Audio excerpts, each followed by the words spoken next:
Hey guys, welcome to Average Gun Review, and usually I like to start the video off with me showing you that each firearm that I'm handling is unloaded and safe, and I will try to continue doing that with all videos in the future. However, with the 3 firearms that I'm handling in this video, I will show them safe. It won't be the first thing that I do, and the video is kind of short. You'll see why momentarily, because they're 3 identical, well, sorry, not identical. They're 3 very similar firearms. They're just in 3 different calibers, made by Bond Arms. And I will show you that each of them are empty. I will show you the different calibers that they are, and I will insert 1 round into each of the barrels and then empty them and leave them in an empty, safe position. Typically, I like to show you that the firearms are empty, and I will try to continue doing that and keeping that as my pattern moving forward. Also, this week should be the last week, depending on weather. It's currently really cold still outside, but I should be at the range shortly to get some video of me shooting and testing some of the firearms that I've shown you on the channel, or some that I will continue to show you on the channel and do a review of. I've also picked up a few different pieces since then and borrowed plenty of guns in the meantime to continue to show you different kinds of firearms and different aspects of them on this channel. I appreciate the support you've given me so far, and without further ado, let's get the review started.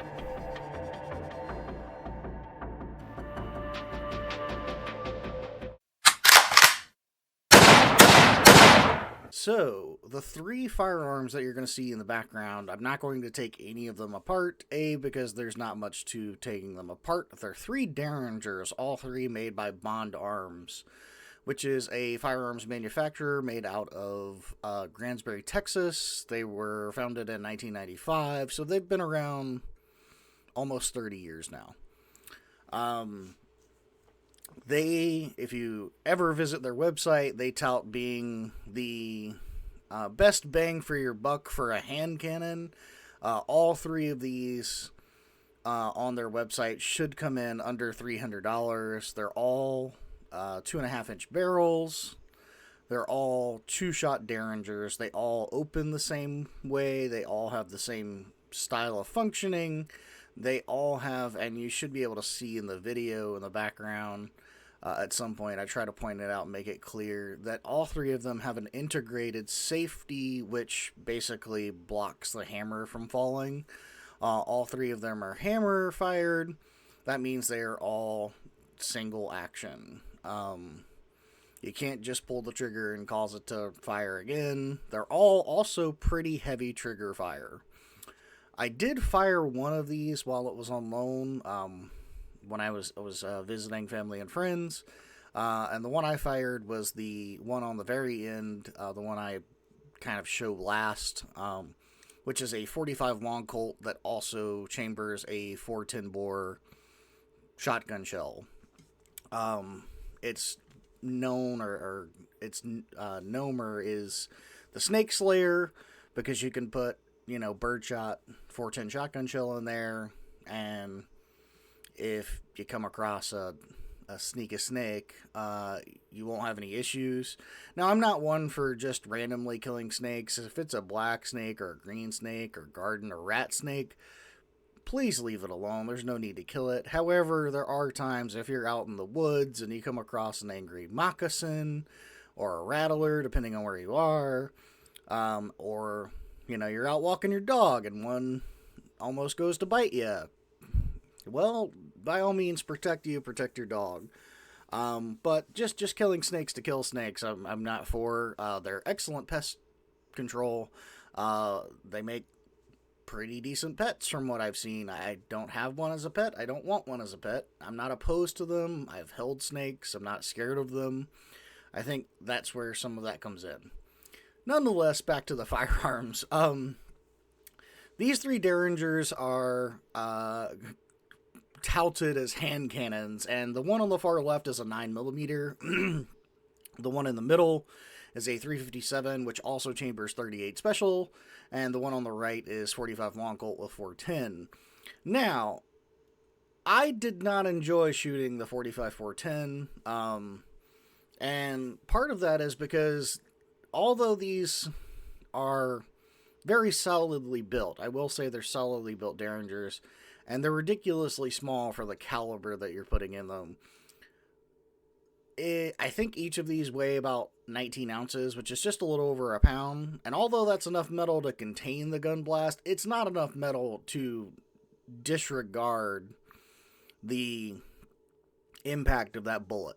And what I mean by that is there's recoil, and it is not comfortable. At least to me, it was not comfortable to shoot.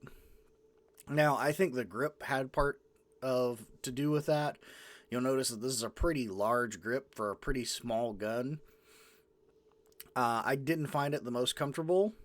However, I will say, as far as carrying something pocket pistol, as long as you only need, 1 or 2 shots, they're pretty awesome. They are indeed hand cannons, and they're pocket pistols. They're derringers. So quick pros and cons. Bond Arms has been around 30 years. There's not a lot of moving parts to this, so there's not a lot that can break. I guess the hammer / trigger assembly could go bad in this.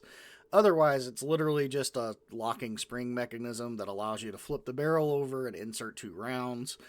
That piece on the side is not by any means spring loaded or mechanized, so you can literally, it's just you sliding it with your thumb up and down. So there's nothing to break there. Once you lock it in place, it's there. You have 2 shots. Plain and simple. Now, a lot of people kind of use this, or use derringers, if you will, as kind of an in-betweener gun. And what I mean by that is that they'll have those in a pocket or a purse or a handbag or something to get back to safety where they may have like a larger or a higher capacity gun. And if that's the case, great. Also, I will say, a 45 long Colt, like jacketed hollow point, if you need more than 2 rounds on that to stop something, whatever you're shooting at is problematic. If you're going to carry these, again, they're still not super lightweight, 19 ounces a piece. You put 2 rounds in it. Most of the time, the rounds aren't going to be super heavy, but like let's say you throw 45 long Colt jacketed hollow point in there, you're probably looking at a few more extra ounces, and ounces or pounds when you're carrying stuff. The old saying of the Army, ounces is pounds and pounds is pain. And to only have 2 shots for something like this, kind of a con. The pros are price point. They're touted to be under $300. If you go to their website right now, they have a promotion going on for certain firearms. Some are like $25 off. Some are like $50 off. They're not a sponsor of this channel. I just happen to be doing my research, and they happen to have a sale on at the time of recording. That might not be true for you, depending on what time you watch this. So pros are, they're relatively cheap. They can be significantly overpowered hand cannons. Like I said, there's a 45 ACP. While reviewing and going over their website, I did see that they're putting out one called a Cyclops, which is chambered in 50 AE. You heard that right. Bond Arms is putting out a Derringer. It's a single shot chambered in 50 AE, the same caliber as the Desert Eagle. It does have a 4.25 inch barrel versus a 2.5 inch barrel, and it is only single shot. But that is insane. That is a huge round coming out of a pistol that is small enough to put in a pocket. I think it's more of a showpiece / gimmicky piece, and it's $650. So, I wouldn't spend my money on it, but if you have money to spare and you're a huge fan of the 50 AE, or you are a huge fan of Derringers, or a huge fan of Bond Arms, by all means. But Not a huge fan myself of that concept. I don't own any derringers. I did own a North American Arms 5-shot 22 long rifle with the interchangeable cylinder for 22 magnum. I don't own that anymore, but it was a good pocket pistol. I could hide it behind my hand. You wouldn't know it was here. Of course, I am a bigger guy, but you wouldn't know that it was there. But it had 5 shots, and I know they're only 22s, and obviously 22 versus 9, or even the 357 or the 45 long Colt, huge difference in size. But having 5 shots might make the difference in a numbers game, whereas having a larger caliber might make the round in a stoppage game. And nonetheless, it wasn't really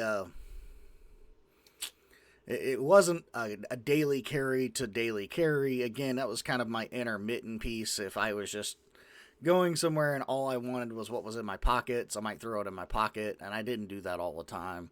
Usually, I keep a firearm loaded in the vehicle, and then I have access to that as long as I have access to my vehicle. And then, depending on where I'm at, I'll keep one either on my hip or inside the waistband, or when I had the North American Arms 22, I could keep it in my pocket. The hopes are that none of you ever have to use it on another human. However, if you do, I will say that having these larger calibers in the Derringer probably would suit you better than having something like a 22, especially if you're not as practiced as a shooter as, some of these competition shooters, or even myself. Not saying that I'm by any means competition or professional. I just have access to shoot, and I've been doing it a long time, so I get to practice a little more often, maybe, than your average person. With that in mind, that's all I have for this one, and it went longer than I anticipated, but I apologize for not having an intro with them being empty, but I will show you that I'm safe handling them throughout. Hopefully in the future, not for every video, but you should see some interlaced footage of me firing and showing you my targets, and showing you some video of me hitting targets and my accuracy, not necessarily bragging on that, but just showing you some of these in action, and showing you if I have any misactions with the firearm, or misfires, or the ammo that I'm using, or etc. And you can see that. And I hope you enjoy the videos, and thank you guys so much for watching, and you should see another one next week.